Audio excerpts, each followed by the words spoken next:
ભાજપ શાસિત ઊંઝા નગરપાલિકા જેના પ્રમુખ પદેથી દીક્ષિત પટેલે રાજીનામું આપી દીધું છે।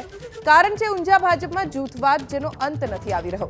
ઊંઝા નગરપાલિકામાં ચાલતા આંતરિક ખેંચતાણને લઈને પ્રમુખ પદેથી દીક્ષિત પટેલે આજે અચાનક રાજીનામું આપી દીધું। કુલ 36 સભ્યો ધરાવતી ઊંઝા પાલિકામાં ભાજપના 21 અને અપક્ષના 15 સભ્યો ચૂંટાયા હતા, પરંતુ બાદમાં ભાજપના 6 નારાજ સભ્યોએ અપક્ષ સાથે હાથ મિલાવ્યો।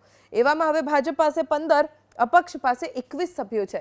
સ્થિતિ એવી સર્જાઈ છે કે ઊંઝા નગરપાલિકામાંથી ભાજપ ફરી સત્તા ગુમાવી શકે છે। हाँ, मारा ऊपर सूत्रों द्वारा ना तमारा टीवी माध्यम द्वारा मालूम पड़્યું કે દીક્ષિતભાઈ પટેલે રાજીનામું આપ્યું છે। એ વાત સાચી છે।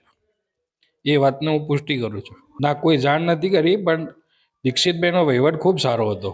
ત્યાં સ્મૂથ વહીવટ ચાલતો હતો।